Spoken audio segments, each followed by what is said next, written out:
before the war, before the screams, before the blood soaked the earth, there was a boy named Johann Keller. He was born in 1916 in a quiet German village where church bells mattered more than gunfire, and neighbors knew each other by name, not uniform. Johann was not strong like other boys. He was not loud. He did not dream of medals or glory. When other children ran from pain, Johann ran toward it. At the age of 9, he watched a farmer collapse in the field after being kicked by a horse. While adults panicked, Johann pressed his small hands against the wound, just like he had seen his mother do. That day, someone whispered, "This boy has healer's hands, a heart too soft for war." Johann's mother was a nurse. She taught him how to clean wounds, how to calm fear, how to listen. She once told him, "If you ever see someone bleeding, you don't ask who they are. You stop the bleeding first." Those words became Johann's religion. Germany changes. Johann does not. As the 1930s passed, Germany changed. Marching boots replaced church bells. Flags replaced prayers.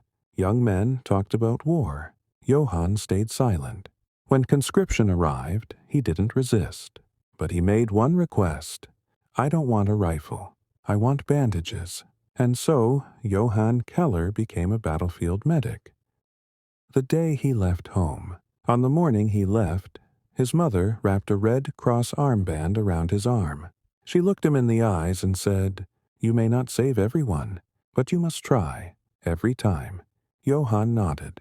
He did not know yet that he would walk through hell unarmed, that he would kneel between bullets, that he would save enemy soldiers, civilians, and friends alike. The war had taken another body, but it had not taken his soul. The boy who refused to kill was about to enter a world that killed without mercy, and in that world, his hands would become weapons against death itself. The first battlefield Johann Keller ever saw was not heroic. There were no speeches, no music, no glory, only mud, smoke, and screaming. The arrival at the front. The transport truck stopped suddenly. The engine died, and then Johann heard it, the sound that would haunt him forever. Artillery, not distant, not abstract, close enough to shake the ground beneath his boots. Johann climbed down, clutching his medical satchel so tightly his knuckles turned white. Around him, men froze in fear. Others laughed nervously, pretending bravery. The officer shouted, "Medics, with me." Johann ran. The first wounded. The first man he reached was barely older than himself. A bullet had torn through the soldier's thigh. Blood soaked the earth, dark and endless. Johann dropped to his knees. His hands shook. For one terrifying second, his training vanished. Then he heard his mother's voice in his head. "You don't ask who they are. You stop the bleeding first." Johann pressed down, hard. The soldier screamed. Johann did not let go. Bullets do not care. A machine gun burst, tore through the air above them. Dirt exploded into Johann's face. He felt fear claw at his chest. Pure, paralyzing fear. But the man beneath him was bleeding to death. Johann stayed, not because he was brave, but because leaving would mean death. That was the moment he understood. A medic does not fight bullets. He outlasts them, the enemy's blood. Hours later, amid smoke and broken bodies, Johann heard a weak voice in a language he barely understood. He followed it. Behind a shattered wall lay an enemy soldier, wounded, terrified, alone. The officer behind Johann shouted, "Leave him." Johann didn't. He knelt, applied a bandage, gave water. The enemy soldiers stared at him in disbelief. Johann simply said, "You'll live." That night, Johann realized something dangerous. Saving lives did not require permission. The weight of failure. Not everyone lived. A young recruit died in Johann's arms before the bleeding could be stopped. Johann held him as the body went still. No words, no comfort, just silence. That silence was heavier than artillery, the medic's curse.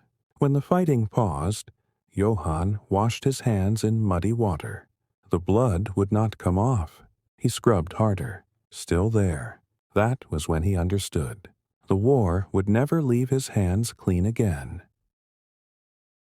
Johann Keller had crossed a line. He had touched death. He had defied orders. He had learned the cost of hesitation. And the war had only just begun.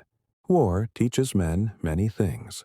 But the most dangerous lesson Johann Keller learned was this. Pain sounds the same in every language. The ruined farmhouse. The fighting slowed near dusk. Smoke hung low over shattered fields as Johann followed the sound of Week, coughing into a ruined farmhouse. The roof had collapsed. The walls were cracked. Everything smelled of dust, blood, and fear. Inside, lying against a broken wooden beam, was an enemy soldier, young, barely conscious, bleeding badly from the chest. Johann froze. This was not training anymore. This was a moment that could end his life. The order he heard too often. Footsteps approached behind him. A German infantryman hissed, "Leave him. He's the enemy." Johann looked at the wounded man's face. There was no hatred there, only terror. Johann answered quietly, "He's a patient." That sentence felt heavier than any weapon. Hands that chose life. Johann knelt. Bullets didn't care. Uniforms didn't matter. Only the wound did. He cleaned the blood, pressed cloth to flesh, slowed the breathing. The enemy soldier cried out, not in defiance, but in fear of dying alone. Johann whispered words the man couldn't understand. But calm does not need translation. The risk of mercy. A nearby officer stormed in. "What are you doing?" he barked. Johann didn't look up. "Saving a life." The officer stared.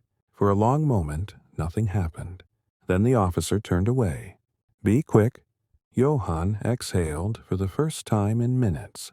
A human moment. The enemy soldier survived the night. At dawn, before being taken away as a prisoner, he reached for Johann's arm. He whispered a single word Johann understood. "Danke." "Thank you." Johann nodded. That word followed him for weeks. The cost of compassion. Not everyone approved. Whispers spread. "This medic is too soft. He forgets who we're fighting." Johann heard them all, but every night, as he cleaned his blood-stained hands, he remembered the truth. If he stopped seeing people, he would become something worse than a soldier. The realization. War demanded hatred. Johann refused. He understood now. His duty was not to sides or symbols, but to the fragile space between life and death. And he would protect that space, no matter the cost. Johann Keller had crossed another invisible line. He had saved an enemy. He had risked punishment. He had chosen humanity over obedience. And the war was watching. The battle began before sunrise. Artillery ripped the night apart, turning darkness into fire. Men screamed orders that vanished under explosions. The earth shook as if it were alive. Angry, wounded, breaking. Johann Keller did not run away. He ran toward the fire. No weapon, only a bag. Johann carried no rifle, no grenades, no armor, only a medical bag heavy with bandages and hope. Each explosion threw dirt into the air. Each step felt like it could be his last. But when someone screamed, "Medic!" a Johann answered, always. The first dash. A shell landed nearby. The blast knocked Johann flat. His ears rang. His vision blurred. Then he heard it. A cry, weak but desperate. He crawled, stood, ran again. A soldier lay in open ground, bleeding from the stomach. Johann knelt, ignoring the bullets tearing the air above him. He pressed, tied, stabilized. The soldier lived. The second call. Another shout. Then another. Johann sprinted across open ground again and again. Each run felt insane, but stopping felt worse. Around him, men fired. Men fell. Men died. Johann saved who he could. Fear becomes routine. At some point, fear stopped screaming. It became background noise, a dull pressure in his chest. Fear didn't leave. Johann simply learned to carry it. The moment of stillness. Between shell bursts, Johann paused behind a crater. His hands were shaking. Blood covered his sleeves, not his own. He whispered, "Please, let me reach them in time." Then another explosion. Another run. Why he kept going. Later, when asked how he did it, Johann couldn't answer. There was no bravery, only refusal. Refusal to let someone die alone. Refusal to become numb. Refusal to stop running. The night falls. When darkness finally swallowed the battlefield, Johann collapsed beside a ruined wall, exhausted, shaking, alive. He had saved many, lost many, and tomorrow would demand the same again. Johann Keller did not fire a single shot, yet he walked the most dangerous path of all, the space between death and hope. No one ever talks about the ones who don't make it. They talk about courage. They talk about survival. They talk about victories. But for Johann Keller, the war was defined by faces that went still in his hands. The quiet after the storm. After the battle, silence arrived slowly. Not peace, just exhaustion. The guns stopped. The screams faded. Only the low crackle of burning debris remained. Johann moved among the stretchers, checking pulses that were already gone, one by one. Too late, too late, too late. Each word struck like a hammer. The boy with the letter. On one stretcher lay a boy no older than 17. He clutched a folded letter to his chest. Johann gently opened it. It was from the boy's mother. "Come home safely. We are waiting." Johann closed his eyes. He sat beside the body longer than necessary, not as a medic, as a witness. When hands fail, another man had bled out quietly while Johann was saving someone else. Johann remembered choosing, without knowing, left or right, this one or that one. He realized something unbearable. Saving a life often meant losing another. The guilt that never sleeps. That night, Johann washed his hands again and again. The water turned red, then clear, but the feeling remained. He stared at his reflection. Eyes hollow, face older than his years. He whispered, "I'm sorry." No one answered. The medic's nightmare. Sleep brought no rest. Faces returned. Voices whispered. Hands reached for him in the dark. Johann woke shaking, soaked in sweat, heart racing. The war had found a new way to wound him, from the inside. A moment of doubt. For the first time, Johann wondered, what if I can't do this anymore? What if my hands aren't enough? He sat alone in the rain, surrounded by stretchers, questioning everything he believed. Then he heard a soft groan. The reason he stayed. One man was still alive, barely breathing, overlooked, forgotten. Johann rushed to him, worked through the night. At dawn, the man opened his eyes. Alive. Johann exhaled. That was the answer. Johann Keller learned the cruelest lesson of war.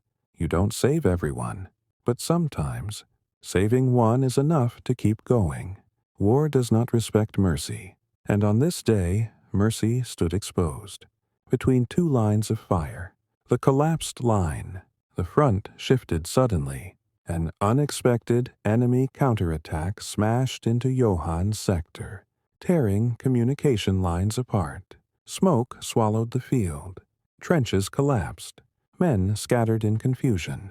Johann was treating a wounded soldier when the firing stopped, not because the battle ended, but because both sides pulled back to reload. Silence. Dangerous silence. Stranded in no man's land. Johann looked up and realized the truth. He was no longer behind friendly lines. He was in between. No man's land. Bodies lay everywhere. German, enemy, unrecognizable beneath mud and blood. A whistle shrieked. Artillery would resume any second. Johann stood, heart hammering, Red Cross armband visible, medical bag clutched tight. He made a decision that could end his life. He stayed. The first life. A wounded enemy soldier crawled weakly, gasping. Johann ran to him, ignoring the risk. As he worked, Johann heard voices shouting from both sides. Someone fired a warning shot. Johann raised his hands and shouted, "A medic! Wounded!" His voice cracked, not from fear, but from urgency. Fire from both sides. Shots cracked overhead.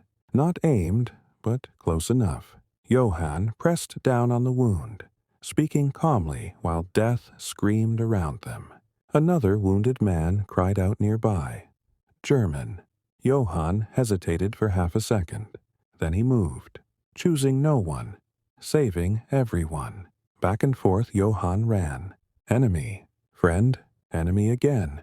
Blood soaked his trousers. Smoke burned his lungs. At one point, an officer from his own side screamed, "Leave them! Come back!" Johann didn't answer. He kept working. The moment of miracle. Something unexpected happened. The shooting slowed, then stopped. For a brief, fragile moment, both sides held fire. Johann looked up, stunned. Across the field, soldiers watched, rifles lowered, as one unarmed medic moved among the wounded. Humanity had forced a pause. The aftermath. When firing resumed, Johann was dragged back to safety by fellow soldiers, exhausted, shaking, alive. He had saved men from both sides. No medals were given, no reports written, but something invisible had changed. What he understood. That night, Johann realized, war divides uniforms, but pain unites bodies. And sometimes, even in hell, one man choosing compassion can silence guns, if only for a moment. Johann Keller had stood between two fires, not as a hero, not as a soldier, but as proof that humanity still breathed, even on a battlefield. Mercy had a price, and Johann Keller was about to pay it. The summons. 2 days after the ceasefire moment, Johann was called into a command bunker. The air inside was thick with smoke and suspicion. An officer leaned forward, eyes sharp. "You treated enemy soldiers." Johann didn't deny it. "Yes," he said simply. Silence followed. Heavy, dangerous silence. The accusation. Another officer slammed a fist on the table. "You endangered the unit." Johann stood straight. "I saved lives." That answer changed everything. The threat. They questioned him for hours. Was he sympathetic? Disloyal? Weak? Johann felt the weight of the uniform pressing into his skin. He thought of the wounded men, of the pause in gunfire, of the lives still breathing because he had stayed. He did not regret it. Punishment without chains. They could not court-martial a medic for doing his duty, but they could isolate him. Johann was reassigned to the most dangerous sectors, places where medics rarely survived long. It was a sentence without paper. The reaction of the men. Word spread. Some soldiers avoided Johann. Others sought him out. One whispered, "If I'm hit, I hope it's you who finds me." Johann said nothing. He simply kept his bag ready. The weight he carried. Every rescue now felt heavier. Not just lives, but judgment. Johann realized that choosing humanity did not make him safe. It made him visible. And visibility in war was dangerous. The inner resolve. One night, alone, Johann removed his armband and stared at it. He wondered if it was worth it. Then he remembered his mother's voice. "Stop the bleeding first." He tied the armband back on. Johann Keller had learned the truth. In war, compassion is not weakness. It is defiance, and defiance always carries a cost. The collapse did not come like thunder. It came like cracking ice. Slow, then sudden, then everywhere. The order to retreat. One morning, the front simply broke. Orders changed by the hour. Maps were useless. Units vanished. Johann Keller watched columns of soldiers move backward. Not in formation, but in fear. The war was no longer advancing. It was running. Civilians in the way. The roads were clogged. Women carrying children. Old men pulling carts. Families with everything they owned tied in cloth. Artillery did not pause for them. Johann saw a shell strike near a group of refugees. Screams erupted. Instinct took over. A medic without limits. Johann abandoned the convoy and ran toward the civilians. No orders. No permission. A mother lay on the ground, leg shattered. Child screaming beside her. Johann worked fast. Splint, bandage, calm voice. He lifted the child first. Placed him in safer hands, then returned. Smoke thickened. Buildings burned. The town was dying. Choosing people over orders. An officer shouted at Johann to move on. Johann shook his head. They won't survive if we leave. For a moment, Johann thought he would be shot. Instead, the officer turned away. Cowardice or mercy, Johann didn't care. He stayed. The long walk. Johann led civilians through back streets and fields, avoiding main roads. He treated burns, infections, shock.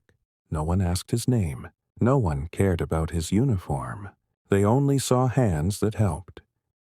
The child who wouldn't let go. A little girl clung to Johann's coat.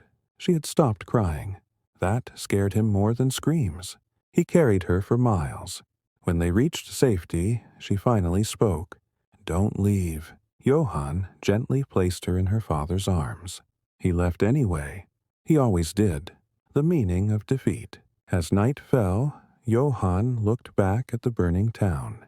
The war was losing, but something else was being saved. Not territory, not pride. People. When the front collapsed, Johann Keller did not retreat from humanity. He carried it with him, through fire, fear, and the slow death of a war. The war was ending, but suffering was not. Johann Keller learned this when he became a prisoner. Capture without a fight. The unit was surrounded at dawn. No ammunition, no escape. Johann raised his hands, not in surrender, but in habit. He was searched, stripped of equipment, and marched behind barbed wire. The guards noticed his armband. "Medic," one said. Johann nodded. That single word would change everything. The new battlefield. The camp was chaos. Wounded soldiers from both sides lay on the ground, untreated, forgotten. Disease spread faster than orders. The guards were overwhelmed. And then they looked at Johann. "Can you work?" Johann didn't answer. He was already kneeling, tending the forgotten. He treated shattered limbs with scraps, cleaned infections with boiling water, shared his own rations with the dying. Some men stared at him in confusion. "You're German," one whispered. Johann replied quietly, "I'm a medic." The moment of recognition. An enemy officer watched Johann work for days. Finally, he approached. "You saved one of ours months ago, in the farmhouse." Johann looked up, stunned. The man nodded. "We remember." For the first time, Johann felt something like justice, humanity without uniform. The guards stopped interfering. They saw something rare, a man who treated suffering, not sides. Even enemies began helping him carry wounded.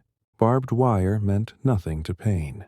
The war ends quietly. One morning, the guns stopped. No celebration, no cheers, just exhaustion. The war had burned itself out. The final night. Johann sat alone, hands trembling. He had survived bullets, suspicion, hatred, but he was not untouched. He stared at his hands, scarred, cracked, stained by years of blood. Hands that never held a weapon, hands that saved enemies twice. Johann Keller had crossed every line war could draw, and through it all he had carried one truth. If you save a life, It does not matter who the enemy is. The war had ended. The guns fell silent, but the echoes of suffering lingered, deep in the bones of everyone who survived. Johann Keller walked through the ruins of a village once alive, now only shadows of smoke and stone. The quiet after the horror. No orders, no officers, no enemy, only the ruined streets, the bodies buried hastily, and the living, trembling, exhausted, scarred.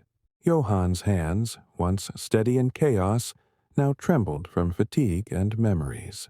He remembered the farmhouse, the shell fire, the refugees, the enemy soldiers he had saved. Every face, every scream, every quiet death haunted him. The families he saw. A woman wept over her husband's body. Children stared, silent. The village baker's family had vanished, leaving only bread burnt in ovens. Johann offered what comfort he could, bandaging wounds, giving water, soothing cries, and yet he felt powerless. He had saved lives during the war, but now he faced the weight of what could not be saved, meeting the ones he had helped. In the days that followed, Johann encountered the people he had once rescued, the boy with the letter, the little girl from the burning town, the enemy soldier from the farmhouse. Each greeted him with cautious smiles, gratitude shining in eyes that had survived despair. "You saved us," they whispered. Johann said nothing. His voice had been worn out by years of screams and orders. He simply nodded. The legacy of compassion. News spread of a medic who had refused to kill yet saved countless lives. Soldiers, officers, prisoners.